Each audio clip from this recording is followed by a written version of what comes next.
नमस्कार साथियों, स्वागत आप सभी का हिंदी साहित्य की इस निःशुल्क श्रृंखला में।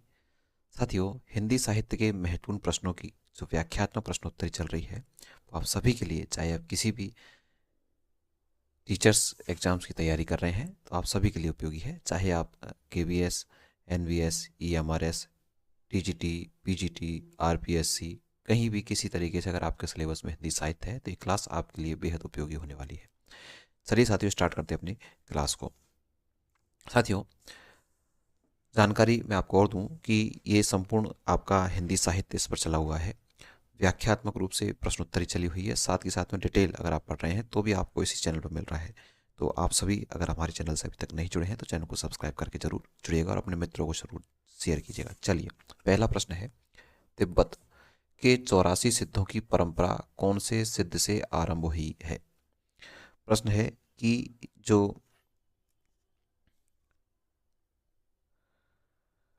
तिब्बत के जो 84 सिद्ध हैं उनकी परंपरा कौन से सिद्ध से आरंभ हुई है? नारोपा से, शबरिपा से, सरहपा से या लुइपा से? किससे आरंभ हुई है? तो आपको सबसे पहले तो ये ध्यान रखना है कि इसमें से एक प्रश्न तो यहाँ ने आपका निकल रहा है कि जो संख्या है, जो सिद्धों की संख्या कितनी मानी गई है साथियों? 84 संख्या मानी गई है। टोटल कितनी संख्या है? 84 सिद्ध उसमें माने गए हैं। और इसमें से किससे यह परंपरा आरंभ होती है?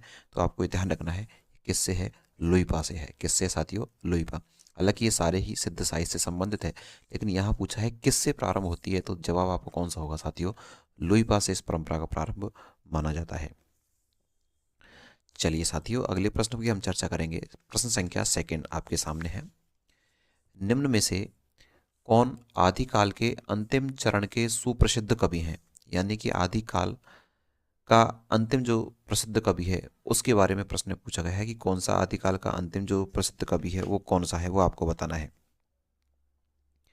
देखिए भाई, पहला ऑप्शन से अमीर खुसरो, दूसरा है शंभू, तीसरा है पुष्पदंत और चौथा है अब्दुल रहमान।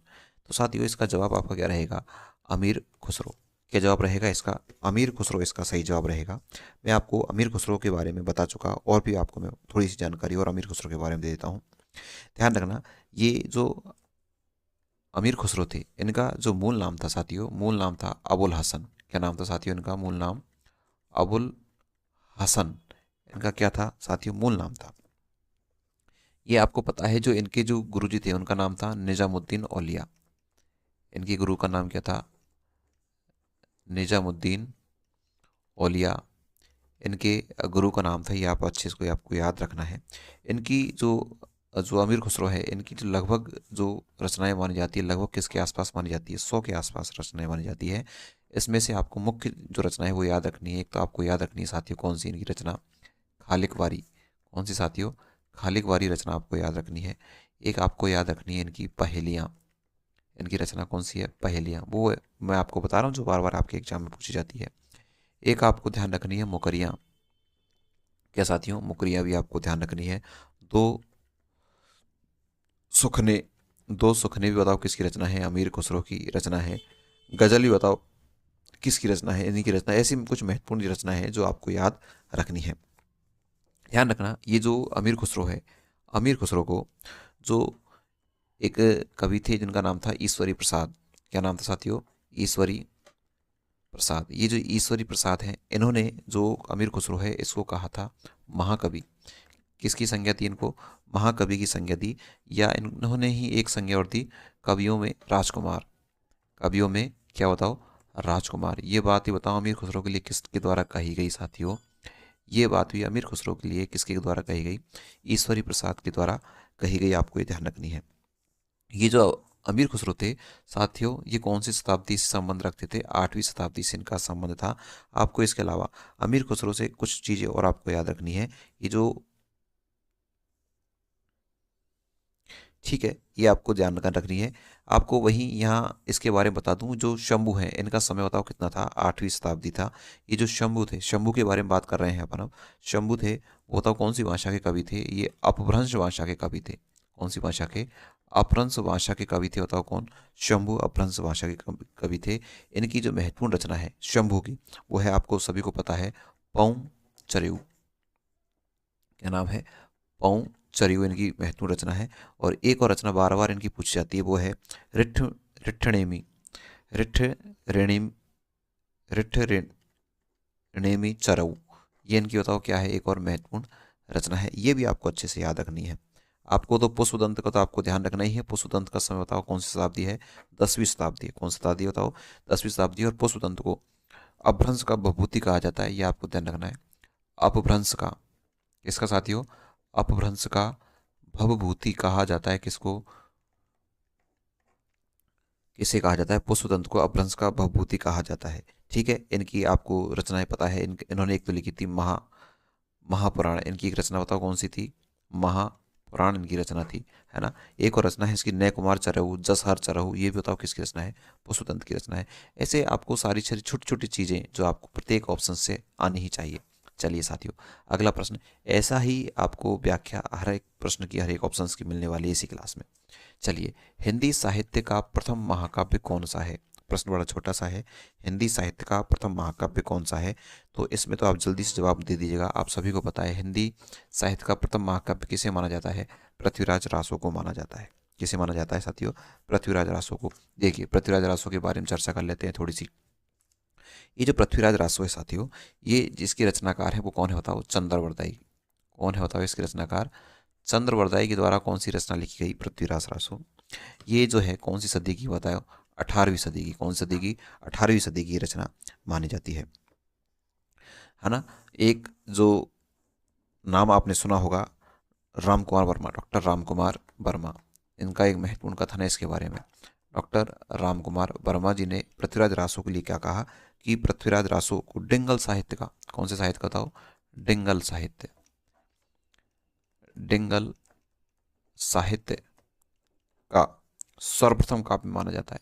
डिंगल साहित्य का कैसा काव्य माना जाता है, सर्वप्रथम काव्य माना जाता है। कौन सा, कौन सा बताओ, पृथ्वीराज रासो। ये बात किसने कही थी, राम कुमार वर्मा ने कहा था। ये जो पृथ्वीराज रासो है, इस पृथ्वीराज रासो में कौन से छंदों की बहुलता है, ध्यान रखना, छप्पे छंदों की। इसकी चर्चा अपन ने कल की थी। छप्पे छंदों की क्या है बताओ, इसमें यानी अधिकांश बार इसमें कौन से छंद का प्रयोग हुआ है, छप्पे छंद का इसमें प्रयोग हुआ है। आपको ये ध्यान रखना है, ठीक है। तो पृथ्वीराज रासो से संबंधित अपन ने जानकारी ली। प्रथम महाकाव्य कौन सा है, पृथ्वीराज रासो, किसके द्वारा लिखा गया, चंद्रवरदाई के द्वारा, 18वीं सदी। बताओ, राम कुमार वर्मा ने इसके लिए क्या कहा, डिंगल साहित्य का सर्वप्रथम काव्य कहा। इसमें कौन से काव्य छंदों की प्रमुखता है, छप्पे छंदों की इसमें क्या है, प्रमुखता है। अगला प्रश्न है आपके लिए प्रश्न संख्या 4। जवाब आपको देना है, जो विद्यार्थी जानते कमेंट्स बॉक्स में जवाब देंगे कि भरत मुनि ने अपभ्रंश का नाम दिया है, भरत मुनि ने अपभ्रंश का नाम दिया, लोकभाषा कहा, जनभाषा कहा, देशभाषा कहा या अशुद्ध भाषा कहा। क्या कहा, ये आपको जवाब देना है। भरत मुनि ने अपभ्रंश को नाम दिया क्या, तो देखिए, भरत मुनि ने अपभ्रंश को नाम दिया था क्या, देश भाषा के नाम से। किस नाम से, देश भाषा, है ना। ये आपको ध्यान रखना है। ये जो भरत मुनि है, इस भरत मुनि का जो समय काल है आपको बता दूं, इनका समय काल था दूसरी तीसरी शताब्दी के आसपास का। कौन शताब्दी, दूसरी तीसरी को। इन्होंने ही अपभ्रंश को बताओ क्या कहा, देश भाषा कहा, ठीक है। जबकि इस ही अपभ्रंश को भरत मुनि ने तो देश भाषा कहा। जबकि बात करें विद्यापति की, किसकी बताओ, विद्यापति, जिन्हें मैथिल कोकिल कहा जाता है, विद्यापति की बात करें तो विद्यापति ने इस अपभ्रंश को बताओ क्या कहा, बोलचाल की भाषा कहा। कौन से बताओ, बोलचाल, बोलचाल की, बोलचाल की भाषा। कौन सी बताओ, देश भाषा, इसे कहा अपभ्रंश के लिए। इन्होंने बात कही, बताओ किसने, तो विद्यापति ने। तो इस प्रश्न का जवाब तो क्या हो जाएगा, देश भाषा ने भरत मुनि ने अपभ्रंश का नाम दिया, बताओ कौन सी भाषा, देश भाषा। चलिए साथियों, प्रश्न संख्या 5 आपके सामने है। इनमें से कौन सा ग्रंथ लौकिक चरित काव्य माना जाता है, इनमें से कौन सा ग्रंथ लौकिक चरित काव्य माना जाता है, भविष्यत, युगसार, परमात्म प्रकाश या पाहुर दोहा। जल्दी से आपको बताना है कि निम्नलिखित में से जो कौन सा जो ऑप्शन है वो लौकिक चरित काव्य माना जाता है। चलिए भाई, देखिए साथियों, भविष्यत कहा, अर्थात ये जो है काव्य, ये कौन सा काव्य माना जाता है, लौकिक चरित काव्य माना जाता है। कौन सा काव्य माना जाता है, लौकिक चरित काव्य माना जाता है। ये जो है, ये रचना है, इसके बारे में बता दूं, ये रचना बताओ किसकी है, धनपाल की है। ये रचना किसकी है साथियों, धनपाल की है। किसकी रचना, ये धनपाल की रचना है। जबकि बात करें योगसार, जबकि बात करें परमात्म प्रकाश, जबकि बात करें जो है पाहुर दोहा, ये ध्यान रखना, इन सब के जो लेखक हैं, इन दोनों के लेखक तो बताओ कौन है, इन दोनों के लेखक तो बताओ कौन है, जोइंदू है। कौन है बताओ, जोइंदू, इन दोनों के लेखक तो कौन है? जोइंदू। जबकि पाहुड़ दोहा इसकी रचनाकार बताओ कौन है? राम सिंह। महत्वपूर्ण रचना है, पूछी जाती है एग्जाम में। कौन बताओ? राम सिंह। तो भविष्यत कहा किसकी रचना है? धनपाल की। योगसार परमार्थ प्रकाश बताओ किसकी रचना है? जोइंदू की रचना है। वहीं बात करें पाहुड़ दोहा बताओ किसकी रचना है? राम सिंह की रचना है। तो लौकिक चरित्र काव्य कौन सा माना जाता है? भविष्यत कहा। चलिए साथियों आपको प्रश्न थोड़े से भी अच्छे लग रहे हैं, डिटेल अच्छी लग रही है तो आप क्लास को लाइक करना ना भूलें। नाथ पंथ के प्रवर्तक इनमें से कौन थे? नाथ पंथ के प्रवर्तक इनमें से कौन थे? गोरखनाथ, महानाथ, चरपटनाथ या नेमिनाथ? तो ये तो सभी को पता है, बताओ कौन है? गोरखनाथ है। इसका जवाब क्या हो जाएगा? गोरखनाथ। तो नाथ गोरखनाथ बताओ क्या थे? नाथ पंथ या नाथ संप्रदाय के बताओ क्या थे? प्रवर्तक थे। ये ध्यान रखना, इनके जो आराध्य देव थे भगवान कौन से थे? बताओ शंकर। अर्थात ये अपने आराध्य किसको मानते थे? भगवान शंकर को मानते थे। यह जो पद्धति थी, इन्होंने कौन सी पद्धति पर? हठ योग। कौन सी योग बताओ? हठ योग साधना पद्धति पर बताओ क्या थे? ये आधारित थे, है ना। ठीक है, कुछ लोग मत्स्येंद्रनाथ को भी क्या नाथ पंथ का बताओ क्या मानते हैं? प्रवर्तक मानते हैं, लेकिन मूल रूप से बताओ कौन ही है? गोरखनाथ ही है। इसके बारे में अपन चर्चा पिछली क्लास में कर चुके हैं, तो आपने नहीं देखी तो पिछली क्लास को जरूर देखिएगा। चलिए भाई, प्रश्न संख्या 7 आपके सामने है, आपके सामने आ चुका है। महापुराण के रचनाकार कौन है? इस प्रश्न का जवाब तो आपको कमेंट्स बॉक्स में देना है सबको, क्योंकि अभी एक प्रश्न पहले मैं आपको इस प्रश्न का जवाब देकर आया हूँ। महापुराण के रचनाकार कौन है, इसका जवाब तो आपको ही देना है। बताओ, अब्दुल रहमान है, पुष्यदंत है, धनपाल है या शंभू है? महापुराण के रचनाकार कौन है आपको बताना है। कमेंट्स बॉक्स में आपका यहाँ पर इंतजार रहेगा। चलिए प्रश्न संख्या बात करेंगे 8 की। प्रश्न संख्या 8, इन सिद्धों व नाथों में सबसे पुराने हैं, इन सिद्धों व नाथों में सबसे पुराने कौन से हैं? सरपा है, मच्छिंद्रनाथ है, कांडपा है या गोरखनाथ है? बताओ भाई। अब सबसे पुराने तो बताओ कौन है? मच्छिंद्रनाथ है। बताओ कौन है साथियों? मच्छिंद्रनाथ है ना। चाहे सिद्धों की बात करें चाहे नाथों की बात करें, सबसे पुराने तो कौन है? मच्छिंद्रनाथ है। ठीक है, ये जो मच्छिंद्रनाथ से इनकी से ही बताओ किसकी उत्पत्ति हुई थी? नाथ साहित्य की उत्पत्ति हुई थी साथियों। किससे उत्पत्ति हुई थी? नाथ साहित्य की उत्पत्ति हुई थी, है ना। इन्होंने, ठीक है, चलिए सामान्य सा प्रश्न है, आपको याद रखना है सबसे पुराने बताओ कौन है? मच्छिंद्रनाथ है। 9वां प्रश्न आपके लिए है कि बीसल देव रासो की नायिका का नाम क्या है? बताइए भाई, कई बार बता चुका मैं इसको। तो बीसल देव रासो की नायिका का नाम क्या? रातवती है, रूपमती है, मृणावती है, राजमती है? तो ज़्यादा समय इसमें नहीं खर्च करेंगे। बताओ कौन है? राजमती। कौन है बताओ? राजमती इसकी नायिका है। बताओ ये बीसल देव रासो कब लिखा गया? 1155 में। कब लिखा गया था साथियों? 1155 में लिखा गया था। इसके प्रवर्तक तो आप बता ही दीजिए जल्दी से। इसके प्रवर्तक बताओ कौन? नरपति। बताओ कौन है? नरपति नाल है। बीसल देव रासो के प्रवर्तक कौन है? नरपति नाले हैं। कितने खंडों में विभाजित है? बताओ ये 4 खंडों में विभाजित है। इसे बताओ कौन कौन से? वीर वे बताओ कौन से? श्रृंगार। वीर व श्रृंगार रस का इसमें क्या है? प्रधानता इसमें रही है ना। इसी में 12 मासा, महत्वपूर्ण चीज मैं आपको बता रहा हूँ, इनमें से बताओ क्या? 12 मासा ऋतु का वर्णन इसी काव्य में कहा गया है ना। ये वीर काव्य परंपरा से संबंधित है, ये आपको ध्यान रखना है। 1155 नरपति नाल है, 4 खंड, वीर एवं श्रृंगार रस। तो किसका वर्णन किया गया है? 12 मासा ऋतुओं का वर्णन इसमें किया गया है। इसके प्रवर्तक बहुत सॉरी इसकी नायिका को कौन है? राजमती है। तो नायक इसके कौन है, ये आपको कमेंट्स बॉक्स में टाइप करना है। बीसल देव रासो का नायक कौन है? प्रश्न संख्या 10, आदिकालीन रासो साहित्य की प्रमुख प्रवृत्तियों से संबंधित कौन सा कथन सही नहीं है? नहीं को अंडरलाइन कर लेंगे, इस पर विशेष गौर करना है। यानी कि जो रासो साहित्य है इसकी प्रमुख प्रवृत्तियां कौन सी नहीं है, ये आपको बताना है। चलिए भाई, देखो भाई, इस साहित्य में राष्ट्र प्रेम का सुंदर चित्रण किया गया, युद्धों का सजीव वर्णन साहित्य का अन्यतम विशेषता, ये बात तो सही है। इसमें शौर्य विलासिता का स्वाभाविक और जीवंत चित्रण हुआ है, ये बात भी सही है। श्रृंगार रस और वीर रस ये तो अभी हमने देखा है पिछले प्रश्न में, ये बात भी सही है। साथ ही इसका जवाब कौन सा हो जाएगा? Option number 1। इसमें साहित्य में राष्ट्र प्रेम का सुंदर चित्रण नहीं किया गया है। राष्ट्र प्रेम का किसका चित्रण नहीं किया गया है? सुंदर चित्रण इसमें नहीं किया गया। बाकी तीनों विशेषताएं किससे संबंधित है? रासो साहित्य से है। यहाँ ये विशेषता आपसे पूछी गई थी कौन सी नहीं है, तो इसका जवाब कौन सा हो जाएगा? ऑप्शन नंबर 1 इसका जवाब हो जाएगा। चलिए भाई, प्रश्न संख्या 11, निम्नलिखित में से किस रचना में कड़वक शैली का प्रयोग नहीं हुआ है? कौन सी रचना में कड़वक शैली का प्रयोग नहीं हुआ है, ये आपको बताना है। जम्मू स्वामी चरऊ, पहुंचरऊ, पाहुड़ दोहा और महापुराण।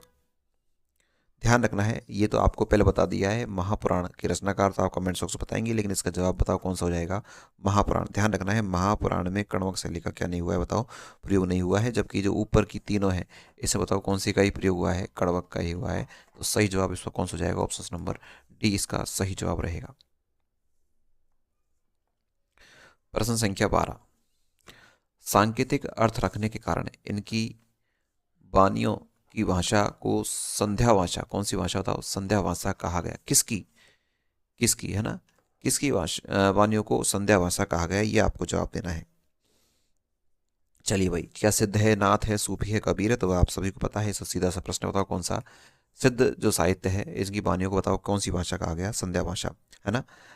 यानी कि ये जो बात थी, इसका मतलब है कि सांकेतिक अर्थ रखने के कारण, किसी कारण बताओ, सांकेतिक, सांकेतिक अर्थों की प्रधानता थी, इसलिए बताओ क्या कहा गया, इसे संध्या भाषा इसे कहा गया, है ना। ये भी आप मुझे बता दीजिए। जैसे बात करें अपन सिद्ध साहित्य की, तो सिद्ध साहित्य का प्रथम कवि बताओ कौन माना जाता है, आप सभी को पता है। सिद्ध साहित्य का प्रथम कवि कौन माना जाता है, सरहपा माना जाता है। कौन माना जाता है बताओ, सरहपा माना जाता है।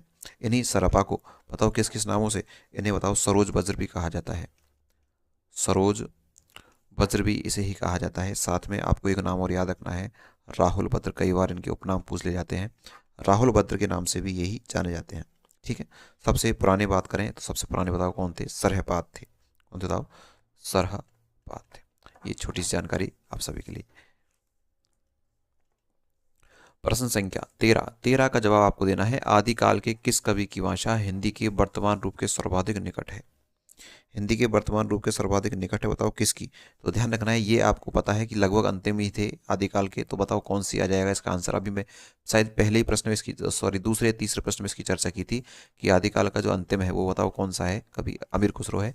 तो यहाँ लगभग इसकी मिलती जुलती भाषा बताओ किससे है, हिंदी से है, इसलिए सही जवाब कौन सा हो जाएगा, ऑप्शन नंबर डी इसका सही जवाब रहेगा। चलिए भाई, प्रश्न संख्या 14, पृथ्वीराज रासो की प्रमुख रस कौन सा है, इसका जवाब नहीं दिया तो आपने सोचो क्लास को अच्छे से पढ़ा ही नहीं।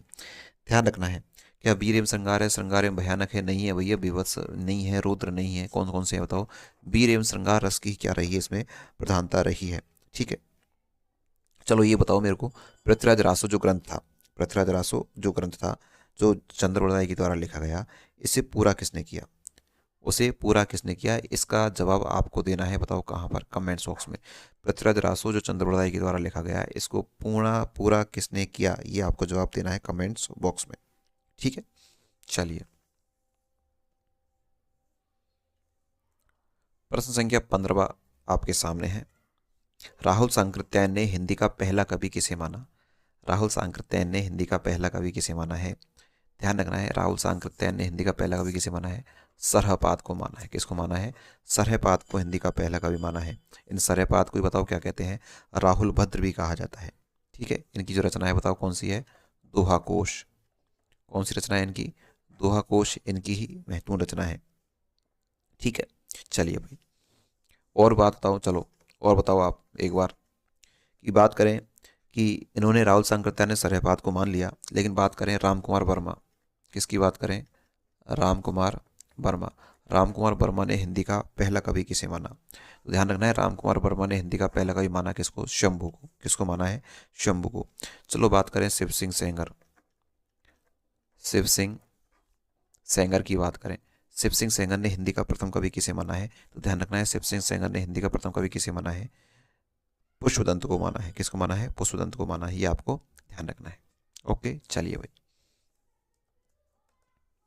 प्रश्न संख्या 16, सिद्धों की वाणियों को हिंदी काव्यधारा के नाम से किसने संग्रहित किया, सिद्धों की वाणियों को हिंदी काव्यधारा के नाम से किसने संग्रहित किया। तो इसका जवाब तो आपको हो जाएगा, बताओ किसने, पंडित या महापंडित राहुल सांकृत्यायन जी ने जो सिद्धों की वाणियां थी उसको हिंदी काव्यधारा के नाम से क्या किया था, बताओ, संग्रहित किया था। तो प्रश्न संख्या 16 का जवाब क्या हो जाएगा, ऑप्शन नंबर 4 इसका सही जवाब रहेगा। प्रश्न संख्या 17, आदिकाल के कवि सरहपाद की काव्य परंपरा में विकसित नाथ पंथ के हठयोग का पल्लवन आगे चलकर इनमें से किस कवि में हुआ, किस कवि में हुआ, आपको बताना है, बताइए। प्रश्न है आदिकाल के कवि कौन से बताओ। सर है बात कि काव्य परंपरा का विकसित नाथ पंथ की हड्डियों का पल्लव आगे चलकर किस कवि में हुआ। तो इसका जवाब देना है साथियों। इसका सही जवाब क्या रहेगा बताओ। ऑप्शन नंबर सी इसका सही जवाब रहेगा। किस में हुआ बताओ ये पल्लवन। कबीरदास जी में हुआ। तो इसका सही जवाब कौन सा जाएगा। ऑप्शन नंबर सी इसका सही जवाब रहेगा। चलिए भाई आगे अगला प्रश्न आपके सामने आपकी स्क्रीन पर 18वां प्रश्न है भरतेश्वर बाहुबली रास इनमें से किस काव्य धारा का ग्रंथ है। भरतेश्वर बाहुबली रास इनमें से किस काव्य धारा का ग्रंथ है। तो भरतेश्वर बाहुबली का रास का संबंध किससे है। भाई रास आ रहा है तो जैन साहित्य आ रहा है, सीधी सी बात है। कौन सा बताओ। जैन साहित्य आ रहा है। ज़्यादा सोचने विचारने की इसमें बात है ही नहीं, बड़ा सिंपल सा प्रश्न है। ठीक है चलो ये जो भरतेश्वर बाहुबली है इसका जो रचनाकार है बताओ कौन है। तो आपको बता दूं मैं शालिभद्र सूरी है। कौन है बताओ। शालिभद्र सूरी। भरतेश्वर बाहुबली के बताओ कौन है। शालिभद्र सूरी। जो गणपति चंद्रगुप्त थे कौन बताओ। गणपति चंद्रगुप्त ने हिंदी का जो है आपको ध्यान रखना है, हिंदी का जो प्रथम कवि है वो किसे ही माना था बताओ। शालिभद्र को ही माना था। हिंदी का प्रथम कवि किसे माना। शालिभद्र सूरी को ही माना है, ये आपको ध्यान रखना है। गणपति चंद्रगुप्त ने हिंदी का प्रथम कवि किसे माना। शालिभद्र सूरी। शालिभद्र सूरी की प्रथम रचना कौन सी बताओ। भरतेश्वर बाहुबली रास।